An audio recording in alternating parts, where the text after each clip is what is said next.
Nós estamos nesta que é a última aula desta nossa atual matéria ética cristã e ministerial. Você está ligado com a Academia Bíblica Bereia, curso básico em teologia, turma das quintas-feiras. Hoje é quinta-feira, isto mesmo, dia 17 de novembro de 2022, sétima e última aula desta turma das quintas-feiras do nosso curso básico em teologia. Hoje é a sétima aula de ética cristã e ministerial, quinta-feira, 17 de novembro de 2022. Nossos agradecimentos, irmão Kleber, irmão Fábio, bispo Fábio ali de Lowell, né? Nossa apóstola, perdão, ia dizer apóstola Isabelle, né? Aí fica complicado, né? Não, deixa quieto, isso aí é complicado, irmã. A gente fala, mas chamar a irmã de apóstola, o Alan não vai ficar nada feliz. E eu preocupado. E graças a Deus também para nossa irmã Jaqueline Zerbinato. Tá chegando o índice, olha só, tá chegando o índice. Sabia, trocou o chapeuzinho, índice. Deus te abençoe, índice. Estamos aqui, graças. Daqui a pouquinho nós vamos ver isso aqui, ó, tá abençoado. Esse é um processo que está chegando já no final, graças a Deus. Meus irmãos, agradecemos o esforço de cada um de vocês, né? Como já é sabedor de vocês, hoje é a última aula. Nós teremos a nossa provinha no final, faremos a nossa aula um pouquinho mais curta, né? Para não nos delongarmos, né? Se vocês estudaram, então não vai ter nenhuma dor de cabeça. Como já é do conhecimento de vocês, próxima quinta, dia de ações de graças, Thanksgiving Day, então não teremos a nossa aula, né, que é natural para que este dia esteja por conta de vocês com as suas famílias.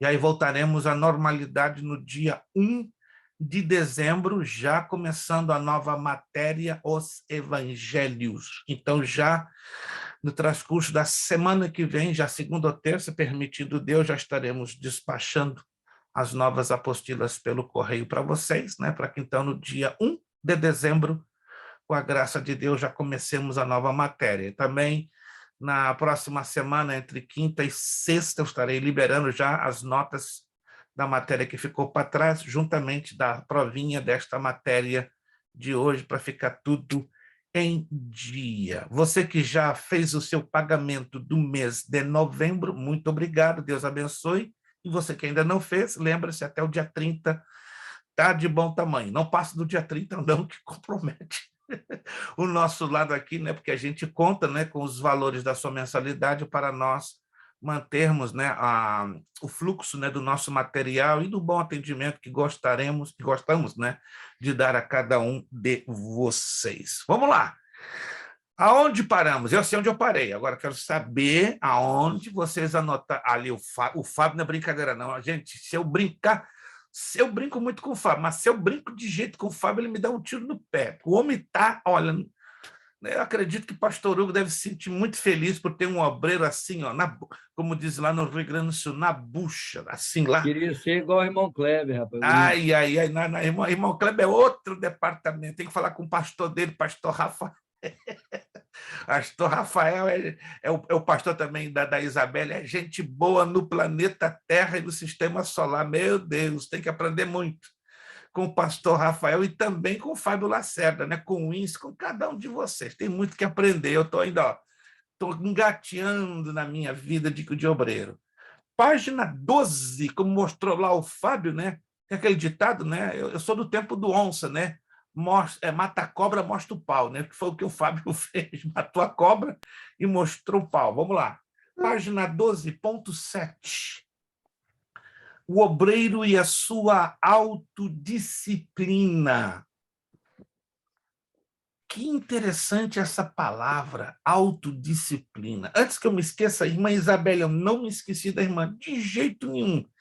É que passamos alguns dias aqui um pouquinho apertados. Amanhã nós teremos um evento enorme para a glória do Senhor aqui na área de Tampa, né? Um seminário de escatologia que eu nunca vi em anos, que eu ministro amanhã provavelmente estaremos ministrando em torno de 400 a 600 pessoas numa igreja aqui na cidade de Tampa, né? Vão se reunir várias igrejas, 6 igrejas, se não me engano, e também alguns de nossos alunos, né, de Connecticut.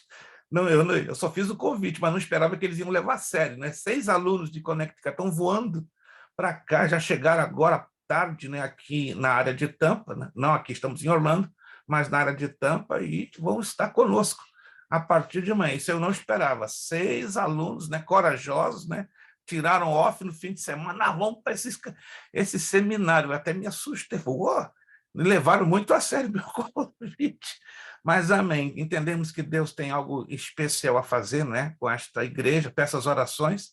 É uma igreja brasileira por nome de Strong Tower, né, Torre Forte, e já estivemos lá ministrando uma vez, mas não esperávamos nessa repercussão que está fazendo esse seminário de escatologia. Por isso, irmã Isabelle, eu vou gravar, nem que seja no hotel, né, que eu vou estar hospedado no hotel, nem que seja no hotel, eu vou gravar o videozinho para matar aquela charada que deve estar incomodando a irmã, né, com 10 pulgas atrás da orelha, 5 em cada orelha.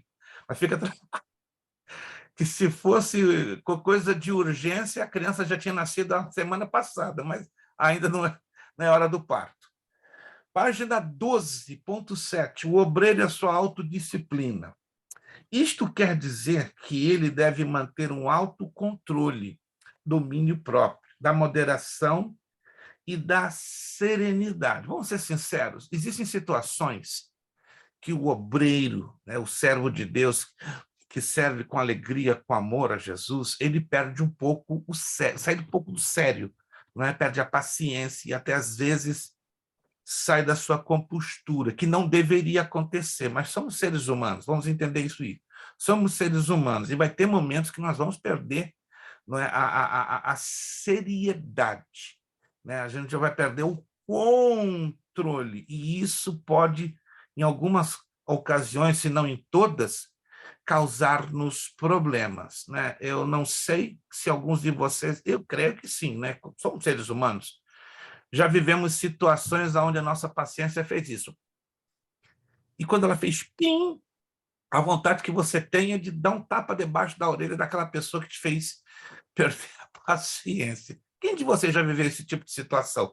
Pelo menos uma vez na vida. Aquela coisa que você pode ser a pessoa mais calma do mundo, mas vai chegar uma situação que vai te deixar assim, ó, para estourar, né? Claro, se você é temperamental, eu não digo mais nada, né? Aí é pavio curto, é queimar na hora.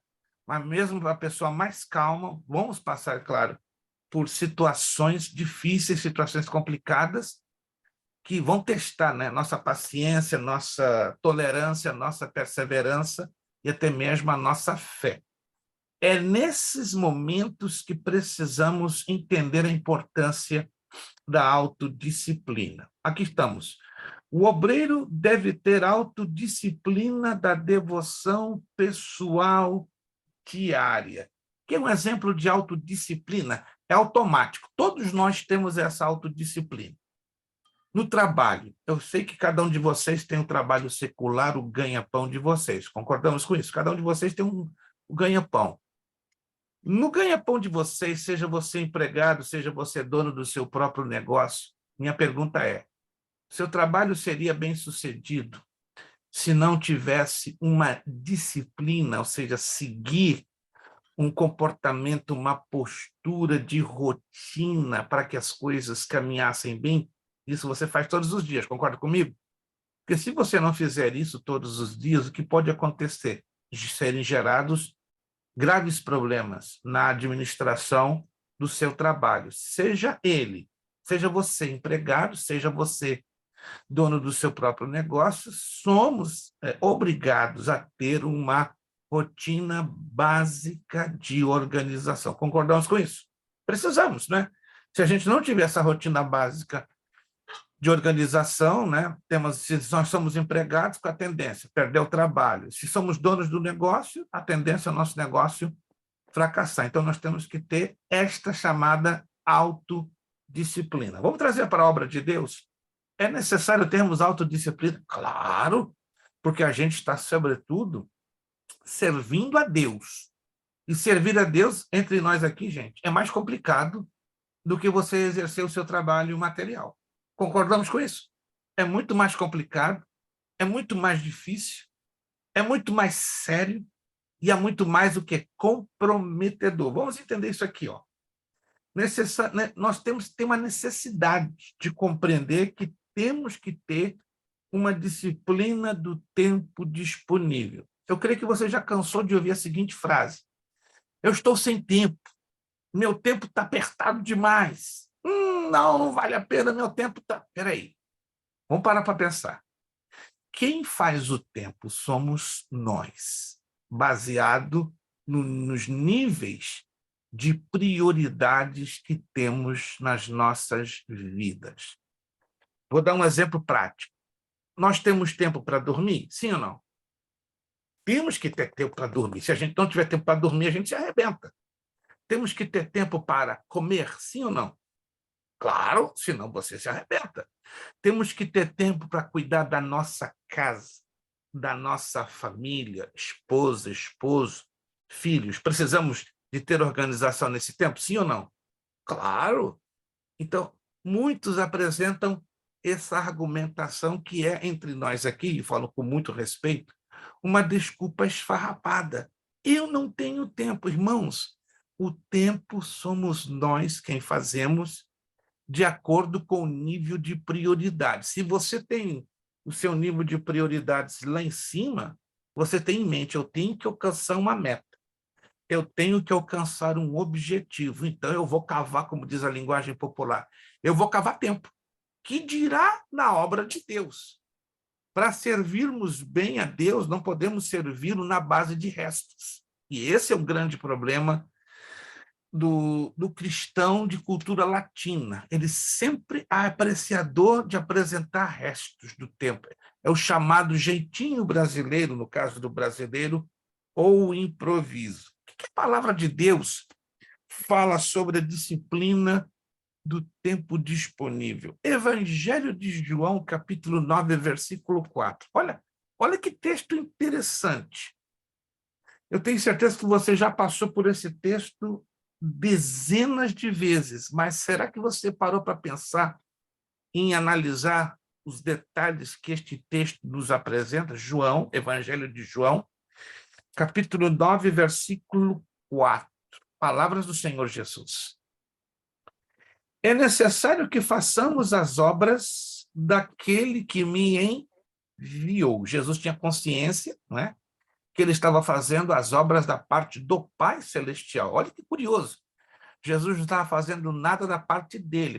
Mas Jesus não veio executar o plano da salvação? Claro, claro. Mas no pacote da sua missão de executar o plano da salvação, ele veio em plena obediência ao Pai Celestial. Ele estava debaixo da submissão e da autoridade do Pai. E vou repetir de novo o texto para vocês observarem aqui a particularidade. É necessário que façamos as obras daquele que me enviou enquanto é dia. E aí Jesus está dando uma ilustração. O que quer dizer enquanto é dia? Enquanto tem luz solar?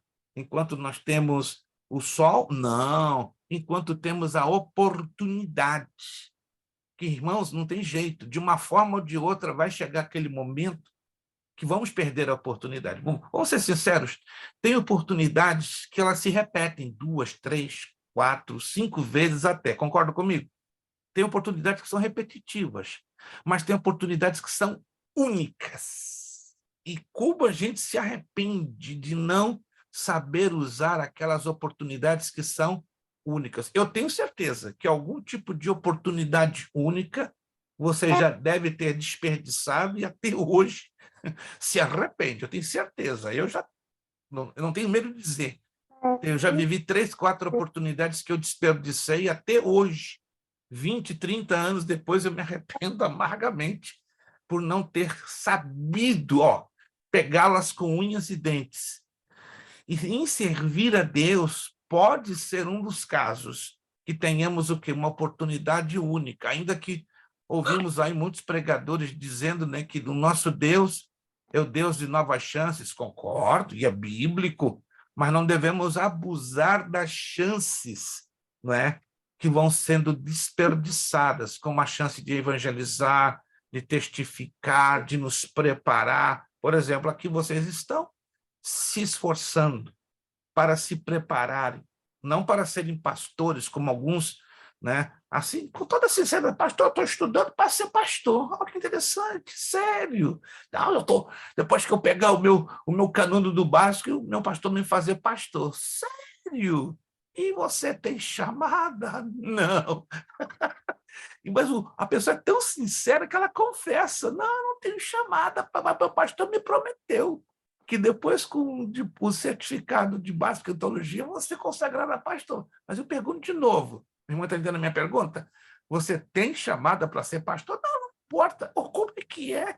Eu me importo é ser o chamado, a ser ordenado pastor. Uou, que conceito estranho, não se assuste. Hoje vamos encontrar dezenas de cristãos que têm essa visão, eles estão mais se importando com o cargo, com o título, e não com o chamado. Estão me entendendo, gente? Tem pessoas que só se preocupam ter o título, ostentar um status social. E servir a Deus não é ostentar um status social, entende? Como há anos atrás, quando eu fui chamado para o ministério pastoral, me aplaudiram, me parabenizaram, e um pastor muito sério, já falecido, chegou no meu ouvido e falou bem claro: bem-vindo ao ministério das lágrimas, ao ministério do suor e do sangue, ao ministério do sofrimento.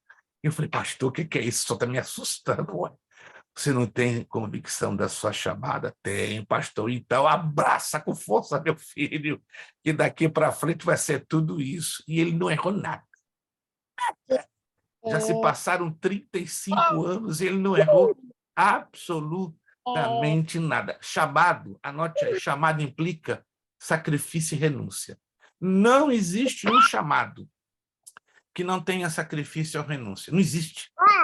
Não existe nenhum chamado que não tenha sacrifício e renúncia. Se você pensa que o chamado de servir a Deus é fácil, você está totalmente equivocado. É o que a palavra de Deus assim nos ensina. Então, o Senhor Jesus aqui diz assim, ó, enquanto é dia, quer dizer, oportunidade, a noite vem, ou seja, o momento de luta, de tribulação chega, enquanto ninguém pode trabalhar. Então, temos que ser disciplinados enquanto podemos, enquanto tivermos essa oportunidade. O obreiro, olha essa aqui, ó. O obreiro não tem um patrão no sentido humano, claro, com exceção daqueles que trabalham por conta da igreja ou são empregados da igreja. Mas, a nível geral, o obreiro não tem um patrão no sentido humano. Ele é o seu próprio patrão e amo. Ele sabe, né, o que está fazendo em servir bem ou mal ao Senhor nosso Deus. Ele necessita, letra C, possuir um planejamento de suas atividades de modo geral. Como tem obreiro desorganizado. Pastor, não me fale, eu conheço dúzias, mas isso não é ético para um pastor, para um evangelista, para um presbítero, uma diaconisa, um missionário, um líder de departamento de homens, uma líder de departamento de mulheres, uma líder de departamento de jovens. Isso não é correto à luz da Bíblia, servir de forma desorganizada. Provérbios 24, 27 nos dá aqui uma palavra de Deus bastante séria e que muitos, infelizmente, passam por cima. Provérbios 24, 27. Cuida dos teus negócios lá fora. Apronta a lavoura no campo e depois edifica a tua casa. Oh, aqui está falando de quê? Planejamento.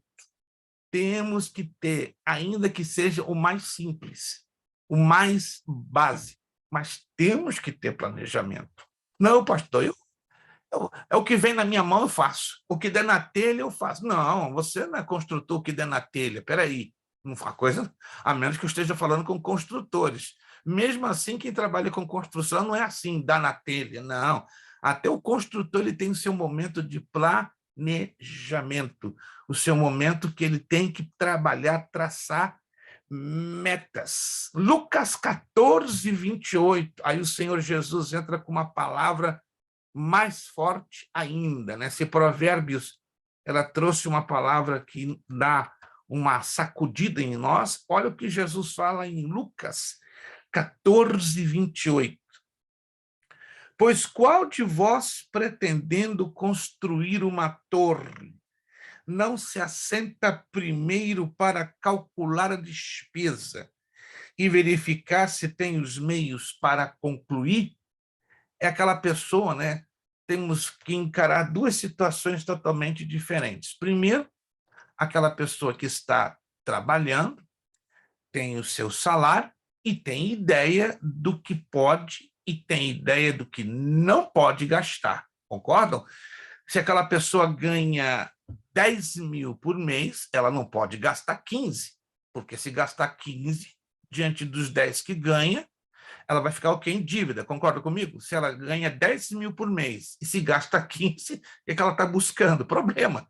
Como dizem os queridos irmãos mineiros, está caçando problema, está caçando sarna para se coçar, está dando trabalho, certo? Que é diferente da pessoa que está trabalhando e aí sofre um problema de enfermidade, um acidente, ou é despedido do seu trabalho. Aí cai o quê? Numa dívida involuntária. Eu já vivi 2, 3 vezes isso na minha vida aqui na América, meu filho já viveu isso, eu acredito que alguns de vocês já devem ter vivido essa experiência, e é complicado, vocês sabem disso. No Brasil, se você fica desempregado, você, por estranho que pareça, não é?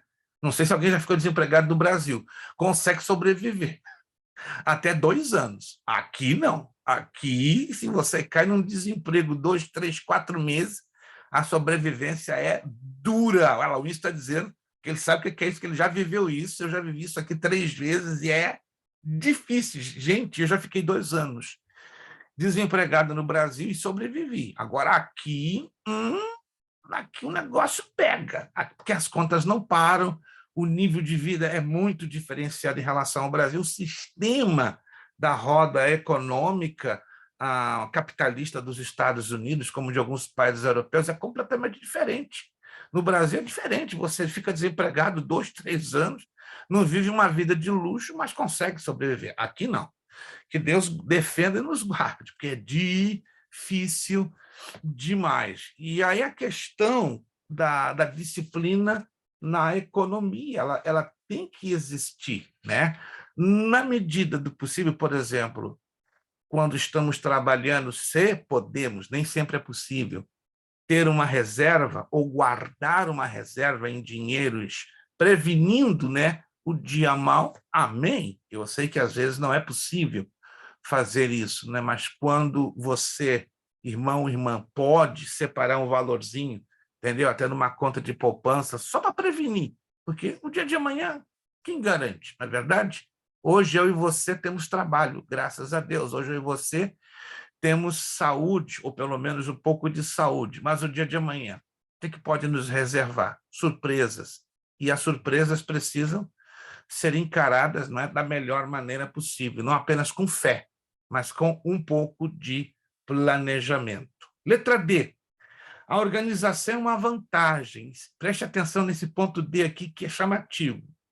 A organização é uma vantagem da qual o obreiro não pode abrir mão, pois ajudar-lhe a ter uma eficiente agenda pessoal, mantendo um cronograma de suas atividades, visando desta forma uma boa administração de seu precioso tempo.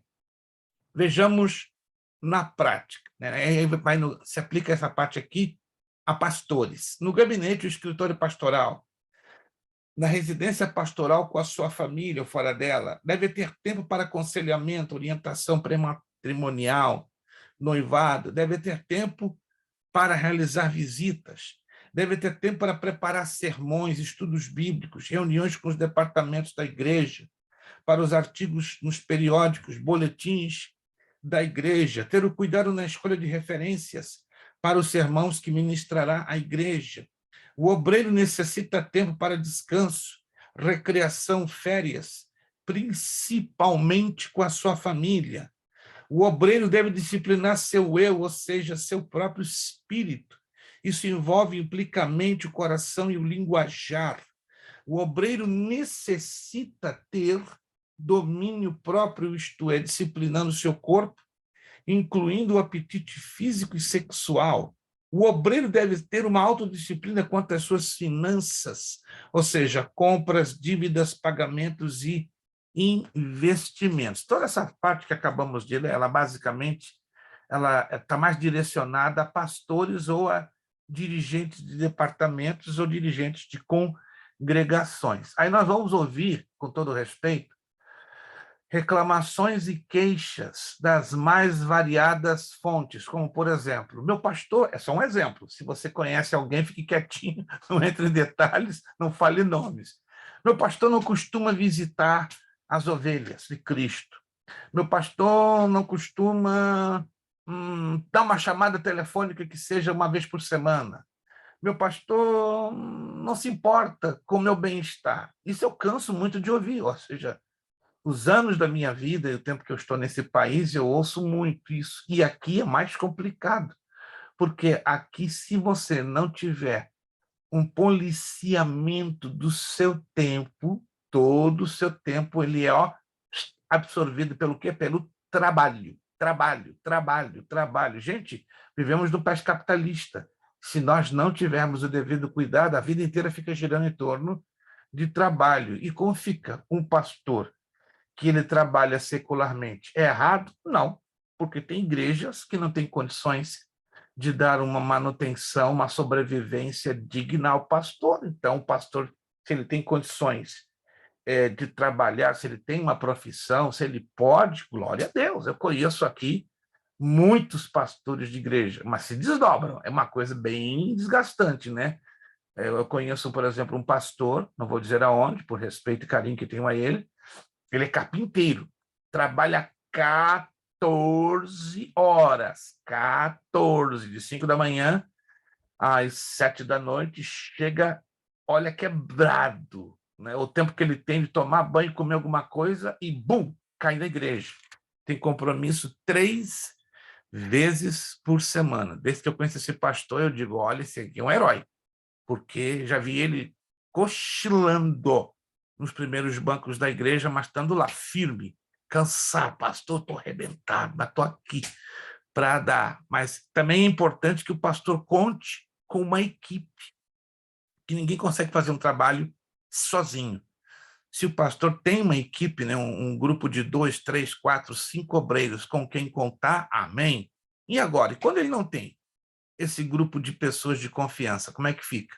Com o tempo ele vai se desgastando, com o tempo ele vai quebrando, tanto emocional, física, espiritualmente, e aí vem os problemas, as pessoas vão começar a reclamar, não, o pastor não está dando conta do recado, não está fazendo a coisa direito, não está, digamos assim, cuidando da igreja como deveria. Claro que tem que ser olhado, tem que ser observados todas estas deficiências e dificuldades, ou seja, pastorear aqui nos Estados Unidos hoje é um grande desafio, sobretudo para quem trabalha secularmente. Agora, quando é o pastor que é assalariado pela igreja, ele mais do que nunca tem que ter a obrigação de estar disponível. Uma coisa natural, né? A quem muito é dado, muito é cobrado. Se a igreja dá um salário para ele, por menor ou razoável que seja, ele tem que se dedicar para corresponder à altura, não é, ao que a ele lhe é dado. Claro que ele não está servindo por causa do salário. Alguns, infelizmente, sim.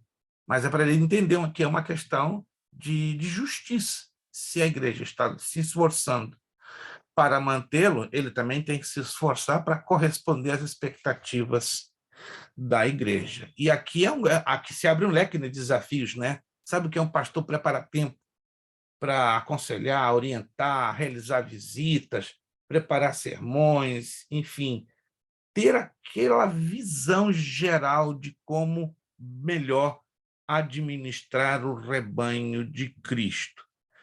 Número 8, o obreiro e suas tarefas ministeriais. O desempenho das tarefas de um obreiro abrange da mais singela à mais sublime de todas, E as atividades do pastor de uma igreja, em particular, engloba as mais variadas funções. Então, o pastor é como um polvo. Quem de vocês conhece aquele animalzinho que se pesca no mar chamado polvo? Alguém conhece?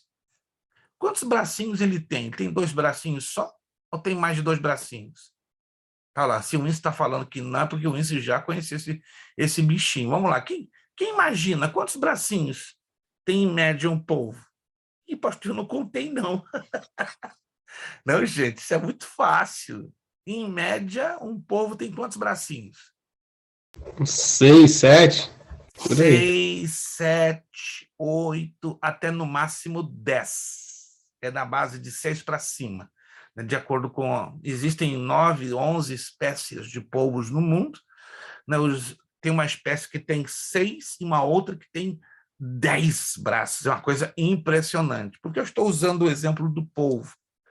Às vezes o pastor de igreja tem que ser um polvo. Ele tem múltiplas atividades. Ou como aquele jogador de futebol, não é? Bate o córner, bate o pênalti, é zagueiro, é goleiro, é gandula, é juiz. É desgastante, mas essa é a função de um pastor. Ele é pastor, é pregador, administrador, educador, conselheiro, enfim, quase tudo ao mesmo tempo. Vamos ver, então, de forma mais detalhada, quais seriam essas tarefas ministeriais. Letra A, no culto em louvor ao Deus Trino. Se fala muito da questão do louvor da igreja. Por que o louvor da igreja ele é tão atacado? E ele sofre tantas baixas em algumas ocasiões? Resposta muito fácil, porque é a parte da igreja que se dedica a criar, a preparar o ambiente espiritual, né, para as manifestações da presença de Deus e também para a ministração da palavra. Por isso que o ministério dedicado ao louvor é um dos mais atacados em qualquer igreja local. A importância da ordem do culto. Tem igrejas que não têm ordem de culto, é uma desorganização a toda prova. Entende? É uma coisa triste você ver, não se faz uma abertura como deveria. É o que nós chamamos de liturgia, né? Cada igreja, cada denominação tem a sua liturgia. Deveria cada liturgia ser bem rápida, objetiva e com conteúdo. Nada daquela liturgia tipo enchimento de linguiça. Se toma um tempo enorme que cansa, enfada, desgasta, né? Dependendo do uso da liturgia, do culto, o culto se torna uma coisa maçante, uma coisa pesada, entende? Como, por exemplo, introduções muito longas, apresentações desnecessárias, um tempo de louvor longo demais. Tem igrejas que, gente, é uma coisa que me deixa doente. Gasta 1 hora e 15, 1 hora e meia de louvor, meu pai, e dá 15 minutos para a palavra. Se eu tivesse um saquinho de pedra, eu já apedrejava esses camaradas, porque é uma coisa assustadora. Né? Não, vamos dar agora a palavra para o ministrante. Como é que é? Quanto tempo? 10 minutos? Não. E quanto tempo foi de louvor? 1 hora e meia. Não, meus irmãos. Não é que queiramos estabelecer tempo, mas todo louvor de uma igreja deveria trabalhar com o tempo máximo, eu digo máximo, de 40 minutos. Mais de 40 minutos fica pesado, entende?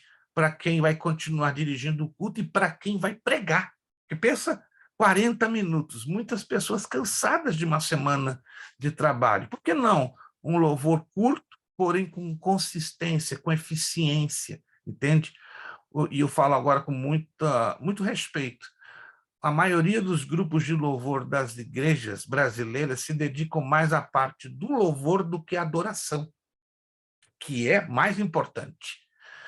O grupo de louvor da igreja se inclinar mais para a adoração, porque a adoração ela traz uma rápida conexão da presença de Deus ali na congregação. Quantos estão me entendendo, gente? Quantos estão me entendendo?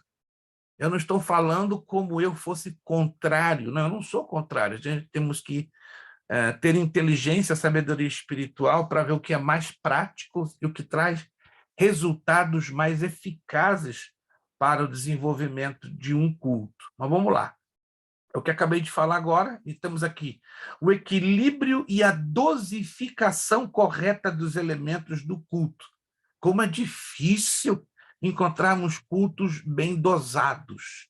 Isto envolve básica e principalmente a ordem, todo culto tem que ter princípio, meio e fim. A ética, fase importante o exercício destas normas de condutas entre os obreiros no exercício de um culto a Deus. Você já esteve num culto? Talvez você vai se lembrar disso. O pastor chama um obreiro. Vamos ouvir o irmão Fábio Lacerda trazendo uma palavra de oração com a congregação. Aí vai o irmão Fábio, esse é um exemplo, não estou dizendo que o irmão Fábio fez isso. Cheio de alegria. Cumprimenta a igreja com a paz, Senhor. Irmão, estou tão feliz hoje que orar vai ser pouco. Eu tenho que dar um testemunho. Pastor, com licença, vou dar aqui um testemunho de 25 minutos do que Jesus fez na minha vida essa semana. Aí o pastor, como é que é?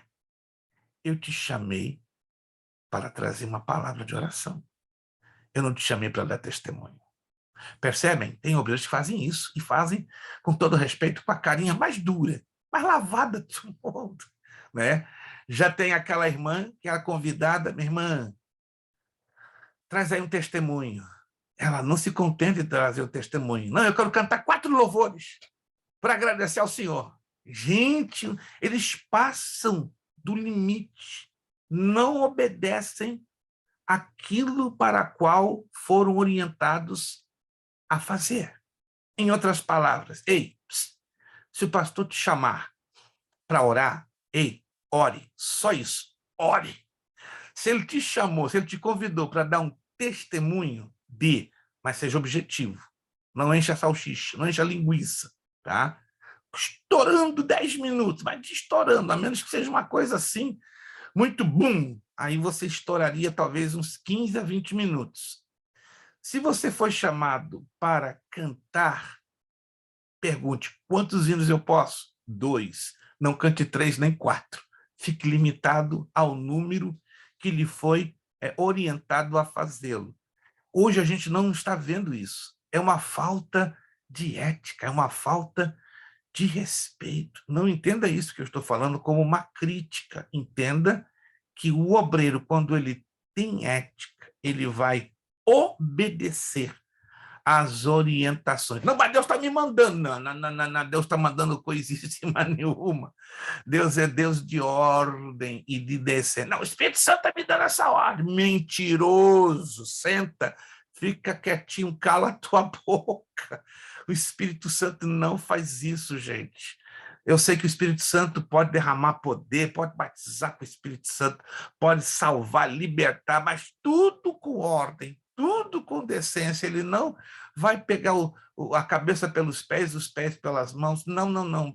Tem gente que, irmãos, usa o nome de Deus de forma descarada para dizer que é Deus que está mandando. Deus não está mandando coisa nenhuma.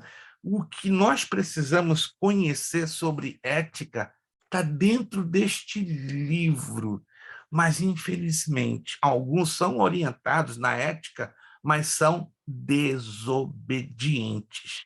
Já tem outros que são secos, sedentos para obedecer, mas nunca receberam uma orientação. Você deve conhecer essas pessoas, não ali, sedentas para servir a Deus, mas não foram orientadas para fazer a coisa certa à luz da palavra de Deus. Outra coisa é a postura do obreiro. Tem igrejas que você conhece, né? Aqui na América elas não são muitas, mas existem.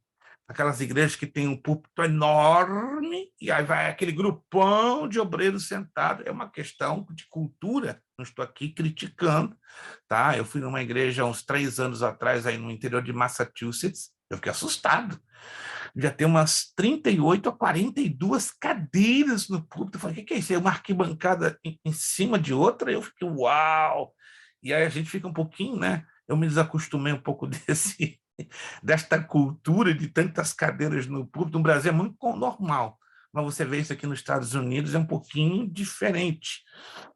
E uma coisa que me chama muito a atenção, né, que quando os obreiros sentam no púlpito, é uma coisa até meio estranha, né? Muitos conversando, rindo, contando piada, ao invés de estarem ali naquela postura de oração, de reverência, de adoração, que deveria ser assim, né? Tá? E outros rindo em voz alta, falando, peraí, o que estão fazendo ali em cima? São objetos de decoração? São exibicionistas, palhaços? O que estão fazendo? É um negócio, entende, que a gente tem que colocar a mão na cabeça. Então, para quê? Tem no púlpito tantas e tantas cadeiras se não há uma orientação para que o obreiro tenha postura. Conversação, como já falamos. Há obreiros que não entendem o claro sentido da reverência em um culto a Deus. Eu trabalhei numa igreja no Brasil que tinha um pastor que, gente, ele conseguia me tirar do sério em cada culto. Estava lá quietinho, adorando a Deus. Daqui a pouco, pastor, e assim, encostava a boca no meu ouvido.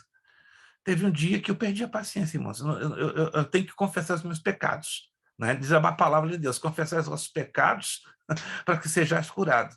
Depois de 1 ano e 4 meses, eu falei, Jesus, eu vou pecar agora. Eu vou pecar. E pequei. Quando ele colocou a boquinha santa dele, quase encostando no meu ouvido, eu levantei a minha mãozinha santa e acertei um tapa com força na boquinha dele. Eu voltei endemoniado. Não, meu irmão. 1 ano e 4 meses. Eu estava me aguentando. Sangrei a boca dele. Ele me chamou ao pastor presidente. Pastor, aí eu fui chamado para o gabinete. Foi a única vez da minha vida que eu fui para o gabinete. Ele é falta de... Quem é falta de ético aí? O irmão ou eu? O irmão me provocou 1 ano e 4. Eu aguentei 1 ano e 4 meses. Em todos os cultos, o irmão falando debaixo do meu ouvido.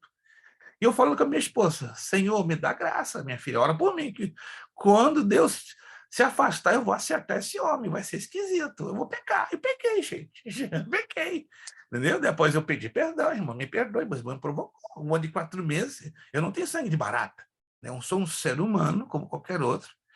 E eu era o professor, eu era o dirigente do departamento de escola dominical daquela igreja, e eu deixava bem claro a título da ética, irmãos, vamos ser éticos, assim, com muito calmo, muito jeitinho, suave, embora esta responsabilidade cabia ao pastor da igreja, mas o pastor da igreja tinha medo, né, de colocar essas abordagens com medo de ofender, ou seja, jogava a responsabilidade na minha mão, e eu ficava numa situação difícil.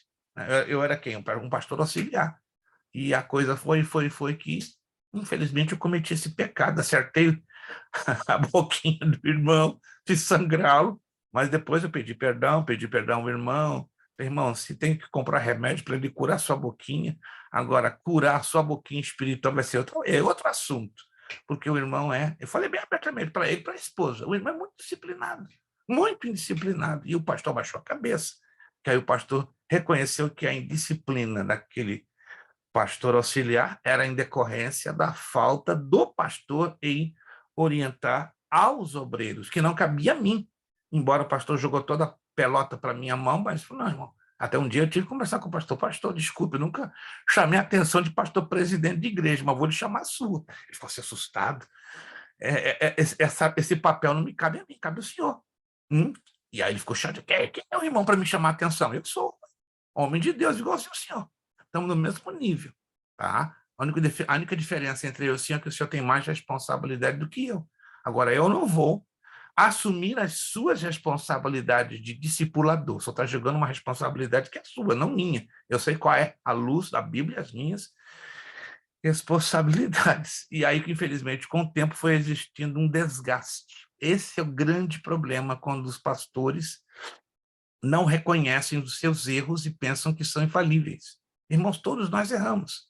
Todos nós temos necessidades, todos nós temos necessidade de aprender uns com os outros e com a palavra de Deus. E aí fica complicado quando você quer, se esforça, faz isso aqui, ó, para fazer a coisa certa e você é tido como o quê? Como justo, como uma pessoa que está fora da ética. Ou seja, a pessoa está fora da ética e joga isso para você como fosse a pior pessoa do mundo. Mas não se preocupem não, gente. Se queremos viver uma vida ética, é normal que nós sejamos colocados do lado contrário, ou seja, que nos persigam, que nos acusem, que nos mal interpretem. Movimentos, obreiros que ficam se movimentando a todo tempo, movimento com a cabeça, movimento com o pescoço, movimento com os lábios, movimento com as mãos, parece tique nervoso. Isso tira a concentração do culto, fazendo com que a atenção gire em torno deles por causa dos seus movimentos. Atitudes. Há obreiros que nesses 3 últimos insistem em exibir-se de forma constrangedora e irreverente diante de Deus e da congregação. Tem obreiro que tem problema de personalidade cristã, e ele precisa provar algo a alguém. Ei, eu estou aqui, eu estou aqui, eu estou aqui. Isso é constrangedor. Obviamente, você deve conhecer, ou na sua igreja, ou em alguma igreja que você tenha comunhão em visitar, um tipo de obreiro que tem necessidade de chamar a atenção. Se ele tem essa necessidade, é porque ele tem problemas de autoestima, tá? Que ele está tão lá para baixo que ele precisa ser o que é notar. Ei, eu estou aqui, gente, eu não estou invisível, não. Mas é complicado isto. A importância do trabalho dos diáconos. Eita, isso aqui é gostoso. Introdutores em algumas igrejas e denominações, estes últimos são conhecidos como auxiliares de trabalho, ou recepcionistas nos cultos, à exceção dos diáconos. Os demais, ministerialmente falando, são considerados, na maioria das igrejas, de obreiros auxiliares não ordenados. Eu não sei se vocês já observaram isso, né? Uma igreja que tem um grupo de diáconos e de introdutores é uma igreja que apresenta o quê? Um bonito cartão de visitas para quem está visitando pela primeira ou segunda vez. Quem não já se sentiu valorizado em visitar uma igreja onde, bem na entrada, você é recebido com um sorriso, com um aperto de mão, um abraço, não é, carinhoso e respeitoso? Seja bem-vindo à casa do Senhor. Tá? Aí você recebe até uma canequinha, uma bolsinha com um jogo de canetas ou coisas dessa natureza. Isso traz o quê? Um sentido de valorização, um sentido de respeito. Agora, que chato, né? Quando você entra numa igreja e você nem é notado que entrou. É como se você estivesse ali e não tivesse um ser invisível, entende? Um pastor preocupado em ganhar almas e em reter vidas, ele deveria se preocupar em treinar diáconos e introdutores, porque eu costumo dizer, os diáconos e introdutores sempre serão o cartão de visitas de qualquer igreja, e quando isso não é considerado, é muito fácil encher uma casa com 60 almas. O mais complicado é manter aquelas 60 na presença do Senhor. Eu vou pular alguns tópicos que são mais de características administrativas. Se vocês olharem aqui adiante na apostila, os pontos B, C, D, F, G, H, I, J, K, L tem muito a ver com a administração da igreja. Sugiro que vocês deem uma olhadinha. Isso aqui é muito interessante. Ela está ligada ao que conhecemos por administração eclesiástica, que é uma matéria que vamos estudar para quem for, né, para o bacharel em teologia, vai estudar essa matéria e vai saber desses detalhes aqui em, digamos, uma forma muito mais ampla. Passamos para a página 14, letra M. Inevitavelmente, por questões de maturidade espiritual e até mesmo psicológica, o obreiro terá adversários. Deixa eu fazer uma pergunta aqui de bobo, de criança. Não, você precisa entrar em detalhes, não quero constranger ninguém, por favor. Quem de vocês aqui tem adversários na obra de Deus? Se não tiver, olha, se não tiver, gente, eu vou pegar um avião, não sei quando, mas eu vou aí, vou te dar um abraço e eu vou pagar um cafezão na tua casa. Falando sério, gente, quem de vocês aí tem adversários na obra de Deus? O Fábio fez assim, olha lá. Ó, se eu tivesse mais um par de mãos, eu levantaria o outro parzinho de mãos. Mano, o Kleber não tem, irmão Kleber. Tem? Oh, que Graças a Deus, o irmão é normal, né? A irmã Isabelle, eu já a conheci, ela é normal, igual o esposo. O Ince tem adversário ou não tem? Tem? Mas...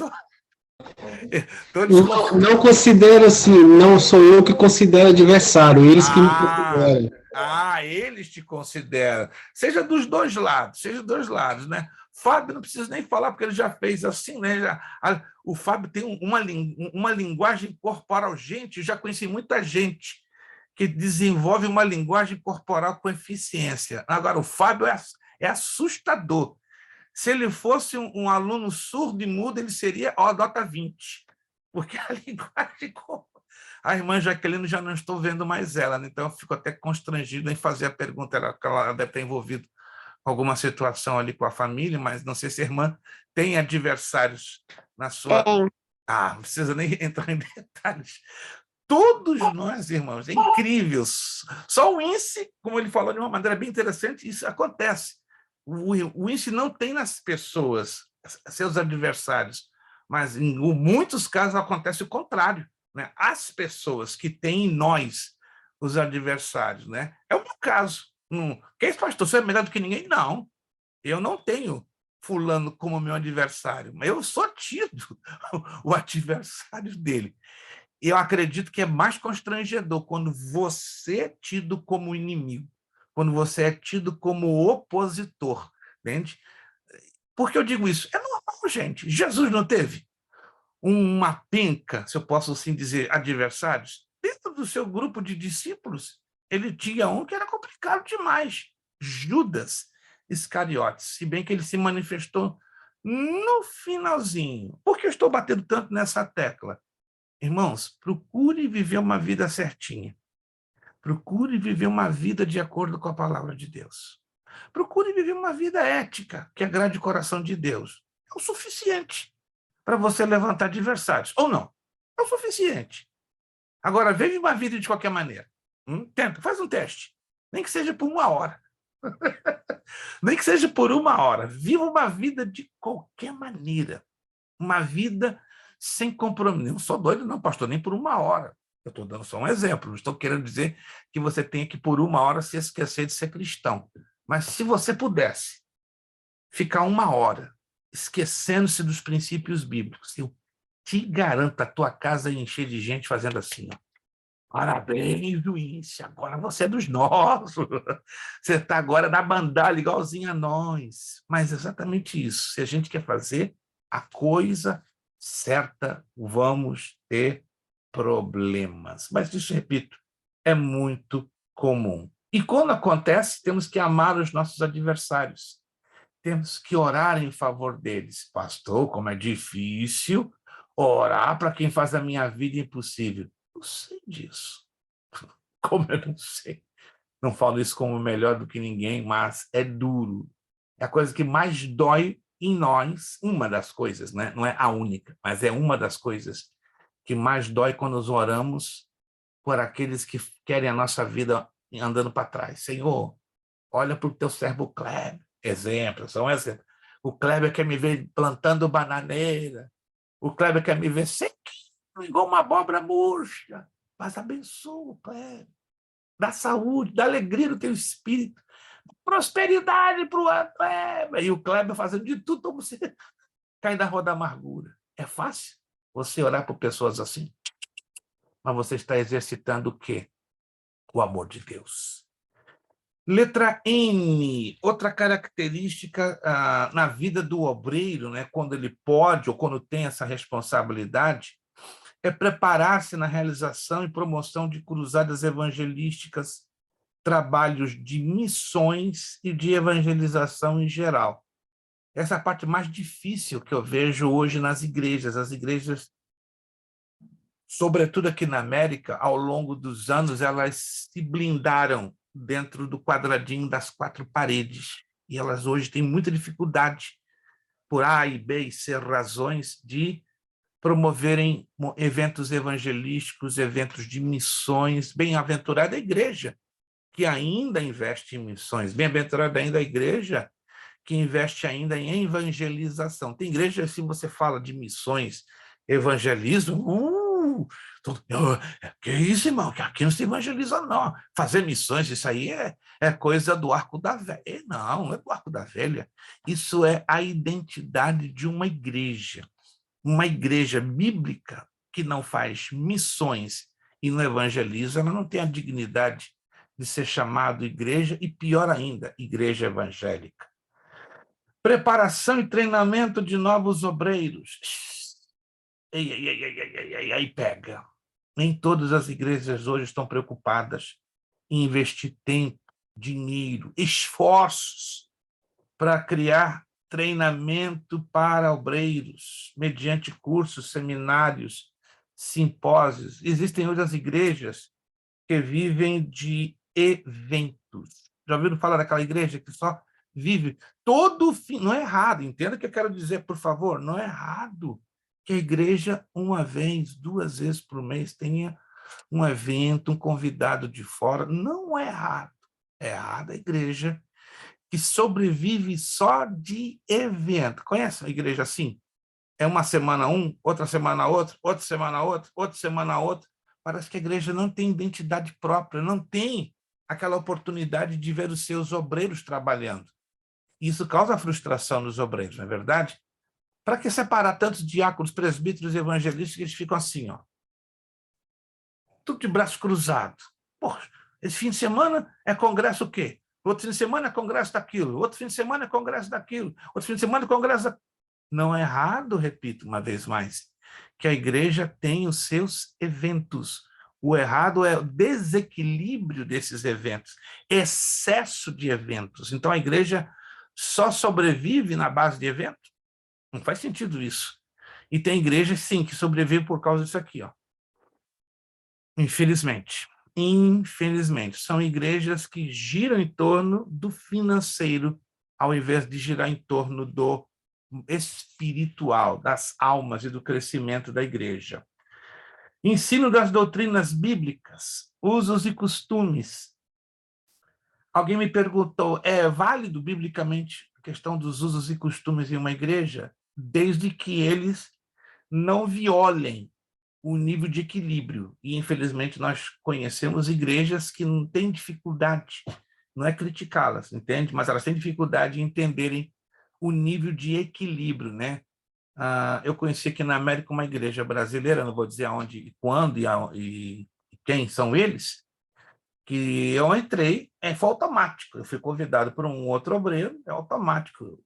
Quando olharam para o meu paletó, na hora, o diácono, o senhor não pode subir no púlpito. Mas por quê? Eu estou mal vestido? Não. O senhor tem uma racha atrás do seu paletó. Como assim? Seu paletó é rachado. Não estou entendendo. Para subir no púlpito, o paletó tem que estar fechadinho. Eu comecei a ter um ataque de riso. Eu, quando fico nervoso, não se ofenda que eu quero dizer isso a vocês. Alguns aqui não me conhecem de perto. Mas quando eu fico nervoso, quando eu perco a paciência, eu começo a rir. Eu comecei a rir. E o diácono, o pastor, só está debochando na minha cara. Não. E ele repetiu umas 3 vezes. Pastor, o senhor não pode subir no púlpito. Eu comecei a gargalhar. E minha esposa, tu tá ficando doido, eu não perdi o controle, eu não consigo parar de rir. Gente, eu fiquei tão ruim, que me consegue água que eu vou ter um ataque. Eu fiquei 20 minutos rindo, mas de raiva. Conclusão. Chegou o pastor da igreja, o pastor me olhou, que pena, o senhor não vai poder assumir o culto. Eu tinha preparado uma boa oferta para o senhor. Aí eu comecei a rir mais alto. O senhor está rindo, só penso que eu estou aqui pela oferta. Eu acho que o senhor está faltando com sério respeito com a minha pessoa. Conclusão, saí, peguei minha esposa. Você é doido, cara. Doido. Doido é ele. Pensar que eu vim aqui por causa da oferta. Doido é ele. E me discriminar. Eu entendo, respeito. Mas por que não me avisaram? Tanto que eu perguntei, como é que é a sua igreja? Não, terno e gravata. Tem certeza? Amém. Então eu vesti bonitinho. Mas chegou lá, o terno não era do jeito que eles queriam. Tinha que ser fechado. Vocês entendem, gente? São costumes humanos, mas que causam constrangimentos. Teve uma igreja de hispanos que levei minha esposa, só porque minha esposa deu uma cortadinha de leve no cabelo, assim, a diaconisa, ela não pode entrar. É minha esposa, mas ela cortou de leve o cabelo. Não estou entendendo. Eu sou visitante, mas ela é sua esposa. Sim, ela é minha esposa, mas ela cortou de leve o cabelo. Irmã, não vamos chegar a um acordo. Eu fui convidado para trazer a palavra, mas ela cortou de leve o cabelo. Vamos terminar o assunto aqui agora. Avise o seu pastor que eu não vou trazer a palavra, porque minha esposa cortou de leve o cabelo. Constrangimentos desnecessários. Se você nunca passou por isso, olha, ora a Deus que não passe. Mas se passar, você já está sabendo que se acontecer isso é para você ficar edificado e fortalecido na fé, e não chateado ou no momento assim que acontece, angustia, gente, que absurdo. Não leva a nada, mas temos que aprender a respeitar a identidade, né, de certas igrejas. Promoção e a valorização da escola bíblica dominical. Estamos aqui na letra Q. Escola bíblica dominical. Algumas igrejas têm condições de fazer uma escola bíblica dominical, outras não têm. Elas usam chamadas escola bíblica. Conhecem igrejas que têm o culto de ensino no meio da semana? Quem conhece aqui alguma igreja que tem culto de ensino no meio da semana? Não pode ter no final de semana uma escola dominical, então coloca ou numa terça, ou numa quarta, ou numa quinta. O importante à luz da Bíblia é que cada igreja pudesse ter um culto dedicado ao ensino. Quando pode ter uma escola bíblica dominical, maravilhoso. Embora aqui nos Estados Unidos não é uma característica normal, entendam? Não é. Você pode não entender isso que eu estou dizendo. Não é uma característica normal as igrejas terem escolas bíblicas dominicais, por A, por B, por C, por N razões, né? As que podem ter e as que têm, glória a Deus, mas as que não têm, pelo menos têm um culto de ensino. Mas e aquelas que não têm nenhuma escola dominical e nem um culto de ensino? Aí é problema, tá? Porque é necessário que hajam pessoas preparadas no conhecimento bíblico básico, para dar o quê? Um pouco de aperfeiçoamento, para que elas possam crescer um pouco na graça e no conhecimento. E quando isso não acontece, a alternativa que alguns encontram é a escola teológica, que deveria ser um braço de apoio e não aquele braço que vai preencher o grande vazio que existe em algumas igrejas. Letra R, a importância na escolha de obreiros para pregar, ministrar estudos bíblicos, seminários. Hoje estamos vivendo uma crise aguda de pessoas preparadas para pregar e ensinar. Você sabe que pregar e ensinar não é uma coisa que acontece assim, ó, do dia para a noite. Requer, primeiro, chamado e tempo para se preparar. Não sei se vocês já tiveram uma experiência de serem, por exemplo, convidados em cima da hora para pregar.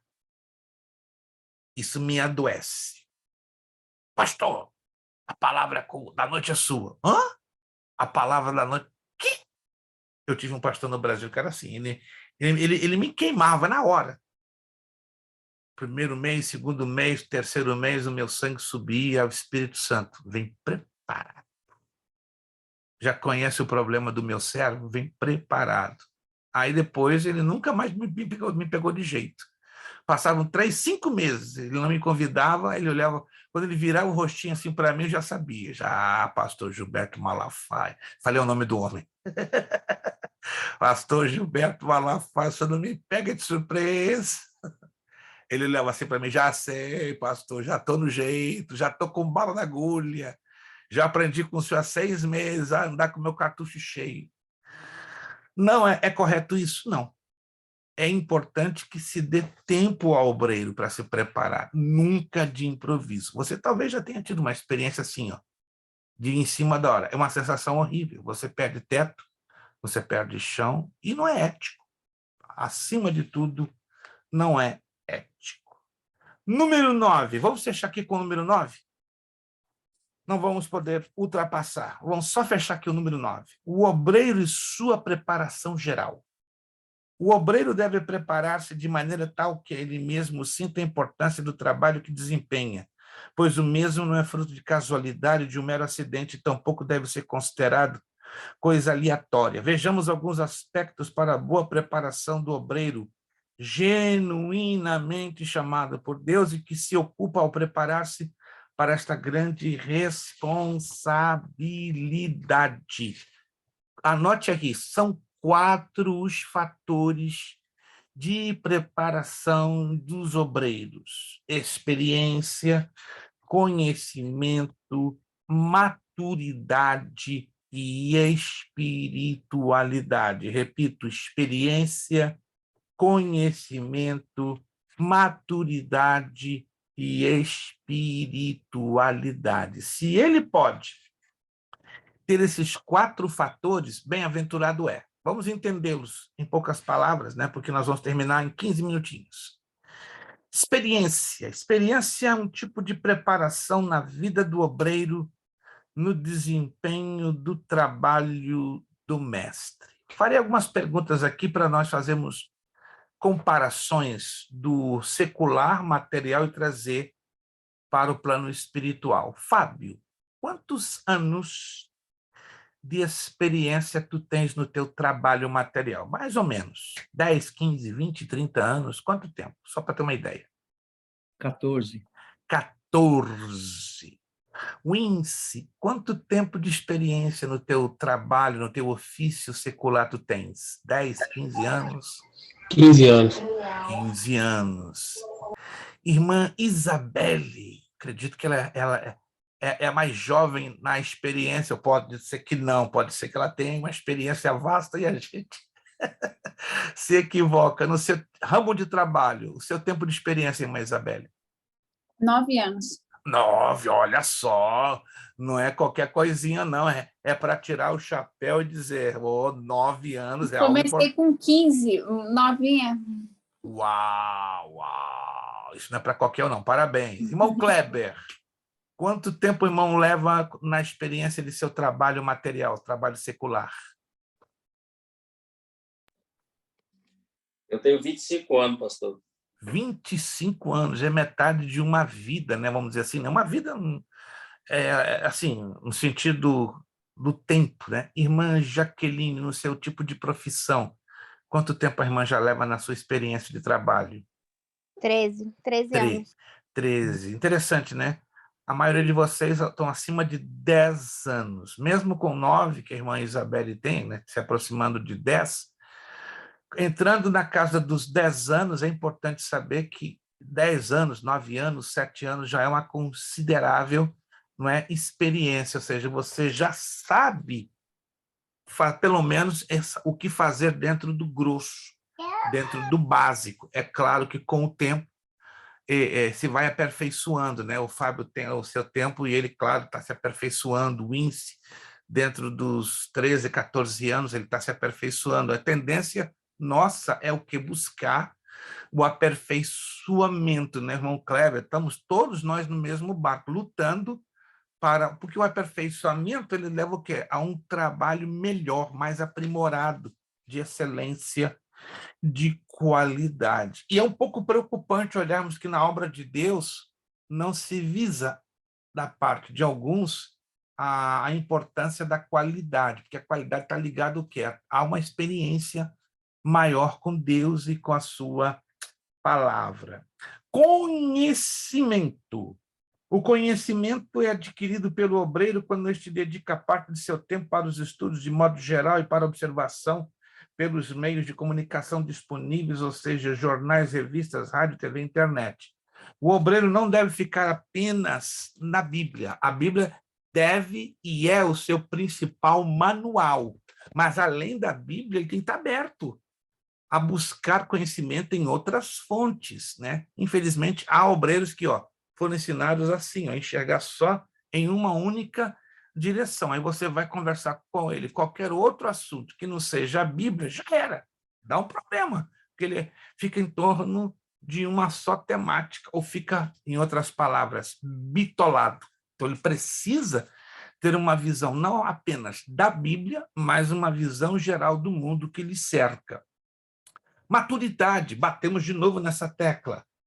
A maturidade é um tipo de preparação muito especial na vida do obreiro. Ela é quem o ajuda em vários aspectos de seu ministério, tais como seu desenvolvimento e crescimento espiritual no seu caminho para com Deus, sua autodisciplina, seu trabalho em equipe, que amadureça, edifica a sua convivência com outras pessoas. Tem pessoas que não gostam de trabalhar em equipe.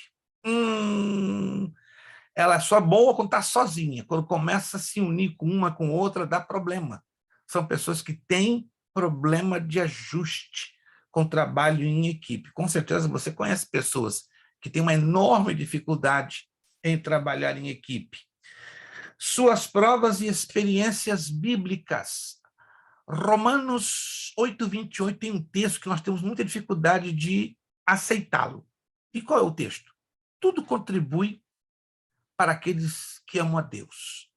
Quando a Bíblia fala tudo, incluem-se as coisas boas e as coisas más. E geralmente, pela nossa tendência humana, isso também se aplica a nós cristãos, só valorizamos, na maioria das vezes, as experiências boas, as experiências positivas, as bênçãos.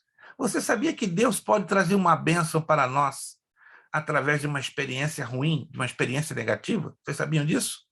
Você sabia que Deus pode usar uma tragédia para trazer uma bênção para a nossa vida? Poucos de vocês sabiam disso. A Bíblia nos ensina. Deus usa uma tragédia. Estranho, né? Usa um problema. Aquela coisa que você considera, meu Deus, daqui não vai sair nada. Daqui não vai sair nada. Mas exatamente daquele problemão é que sai uma experiência maravilhosa com Deus. Porque Deus trabalha na contramão da nossa lógica humana. Quando você pensa que está tudo fracassado, que está tudo arrebentado, ali você vai ver Deus. Agora, para ter maturidade para aceitar isso é um pouquinho difícil de parte de alguns obreiros. Eu vou usar 5 minutinhos, nada mais. 5 minutinhos para falar de uma experiência linda que Deus nos deu no último sábado, sábado passado, né? O sábado dia 12. Está aqui hospedado na minha casa, né? Estava, né? Fez uma viagem para Ohio, né? Viajou hoje, mas estava hospedado na minha casa desde sábado passado. Um pastor, amigo nosso, já de mais de 40 anos de amizade do Brasil. Deus usa muito este homem, muito, muito, muito, muito, na área de curas, sinais, prodígios e maravilhas. Pastor Jadiel Cunha de Oliveira, homem muito simples, simples, simples. E todos os anos ele vem aos Estados Unidos, Deus traz ele aqui para fazer trabalhos muito especiais com igrejas que amam, né, esse chamado de sinais, curas, maravilhas, é coisa assim assustadora, não vou entrar em detalhes. Só você vendo que vai entender como o ministério desse homem assusta. Já levei ele em várias igrejas aí em Massachusetts, Connecticut, Pensilvânia, New Jersey, aqui na Flórida ele já está sendo conhecido em algumas igrejas. E no sábado, né, Deus tomou esse homem, assim, estava tranquilo, sentadinho no sofá, lendo, daqui a pouco ele fechou o livro e olhou para minha esposa, irmã Maria Luísa, posso dar um toquezinho na sua mão? Ele fez assim, tocou na mão de minha esposa, assim, ó.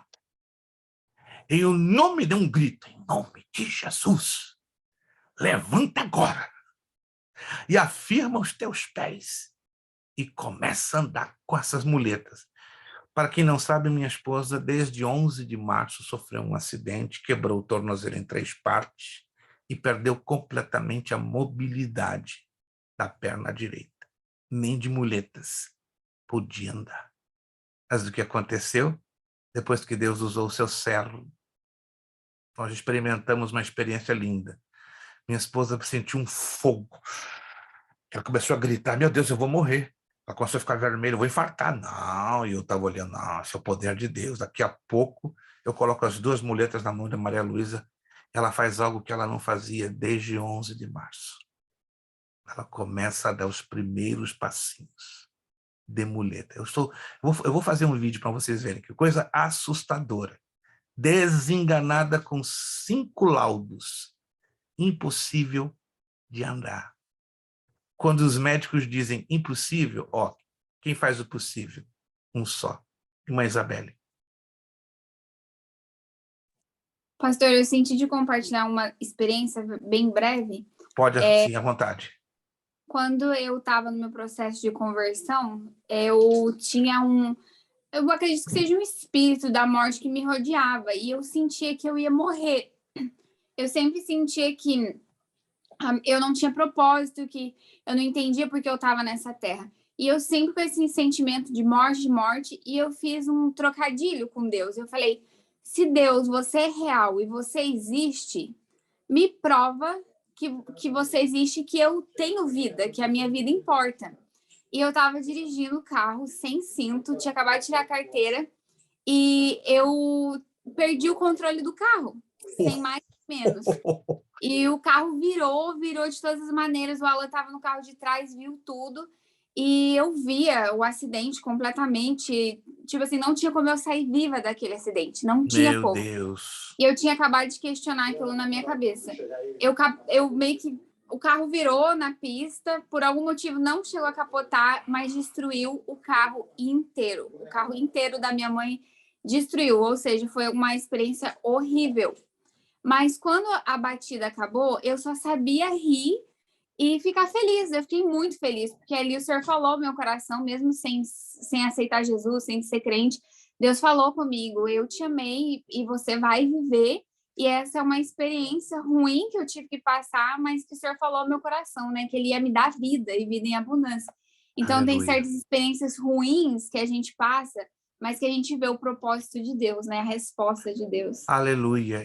Mas para tal precisamos ter maturidade, né? Porque nem sempre, quando não temos suficiente maturidade, nós não vamos, claro, aceitar que uma experiência ruim possa ser a plataforma de uma grande bênção, de algo que vai ser para o nosso crescimento espiritual, né? Hoje, depois de várias situações que estamos assimilando ou discernindo, né, que o acidente que minha esposa sofreu é para trazer glória ao nome do nosso Deus, porque o homem tem batido na tecla, está desenganada, mas quando o homem desengana, o nosso Deus faz o contrário, ele começa a trabalhar, ela está andando, né, igual a criança, dando os primeiros passinhos, né, ainda não tem mobilidade completa, né? Fez isso, ou seja, ela não conseguia fazer nada, mas graças a Deus já está fazendo, estamos crendo que agora é uma questão de tempo até ela voltar a andar por completo, e agora temos que ter, é claro,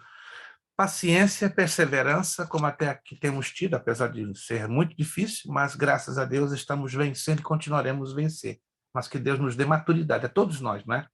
Para assimilarmos que as provas vêm não para nos destruir, mas para nos fortalecer. Dói muito no momento que estamos na prova, mas o resultado vem lá na frente, que nos gratifica e muito, com algo que muitos não têm, chamado maturidade. São 9h43, eu vou parar por aqui, não tem como a gente avançar, porque vai ficar muito longo pela questão do tempo da prova, eu não quero me estender muito, quero dar tempo suficiente, a prova é pequena, ela é básica, né? Não é um bichão de 7 cabeças, vai ajudar a vocês.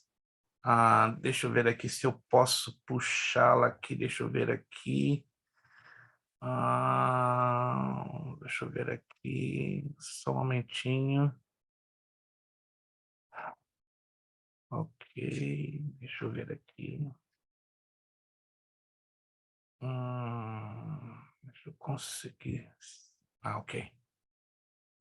Isto. Deixe-me aqui só eu abrir o arquivo.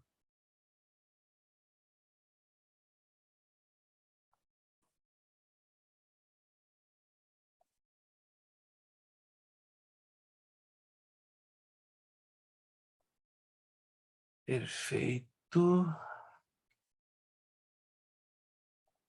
Ok. Deixa eu ver agora se eu consigo. Eu tinha me esquecido de... Aí está. Aí está. Ok. Antes de começarmos a nossa provinha, tá? Nós vamos então fechar com essa parte de maturidade. Eu queria desenvolver falando sobre Abraão, Jonas, Daniel, mas eu sugiro que vocês façam a leitura, né, desta apostila, que ela foi confeccionada para ser um pequeno manualzinho, né, de ética cristã. Ainda temos a espiritualidade, lá no número 10, só uma palhinha, tá bom? Na página 15. O obreiro e os tipos de ovelhas que possivelmente encontrará no rebanho do Senhor. Na página 16, a ética dos obreiros, dos cooperadores, do pastor. Você vai encontrar 17 regrinhas, sugestões, né, para você aplicar isso na prática, e tem todas essas regrinhas, base bíblica. Depois, na página 18, a imagem, a linguagem e a postura ética de um obreiro evangélico, né, desde a sua aparência, higiene, vestimentas. Página 19, o que o obreiro deve falar. Página 19, item 5, como comportar-se em uma conversação ou interpelação em um meio público. Nessa mesma página 19, nós damos aqui 19 dicas de como se comportar, não é? Em uma conversação em público também.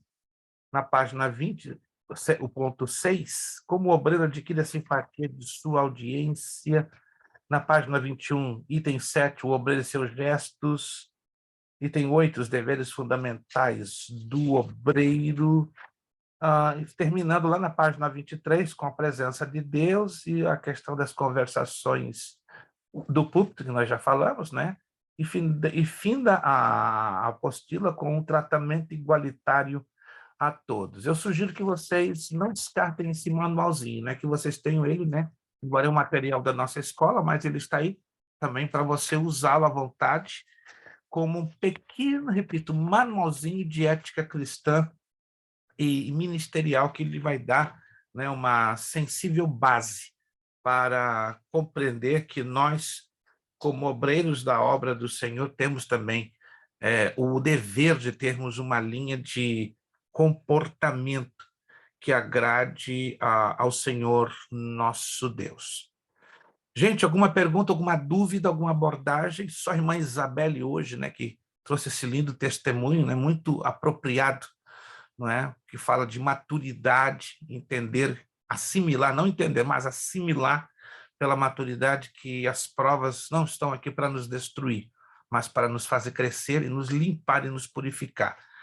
Alguém tem alguma pergunta, alguma dúvida? Está tudo certinho por enquanto? Tudo maravilha? Certo. Muito bem. Pegue uma folha de papel, por favor, uma folha de papel. Pode ser em branco, pode ser com pauta. Não use lápis, por favor.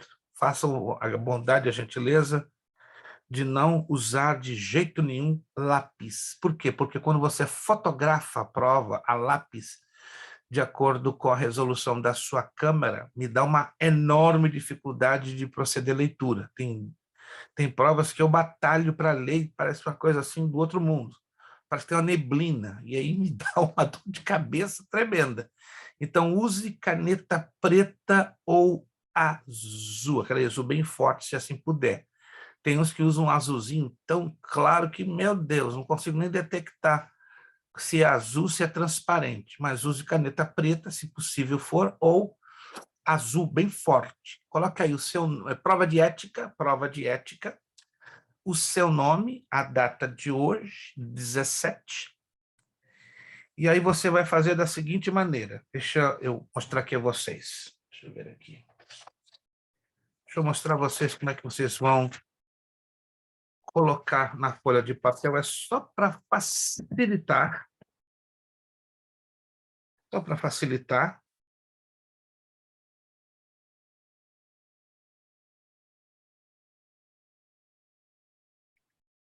Só para facilitar. A, B, C, D. Deixa eu tinha feito A, B, C, D, F, G, H, I, J, K, L, M. Perfeito. Como eu disse a vocês, que vocês estudassem apenas 2 pontos dos exercícios. Lembram-se? Os 2 pontinhos, né? Coluna A com coluna B, com assinalar a resposta correta. Você vai fazer o seguinte, preste atenção.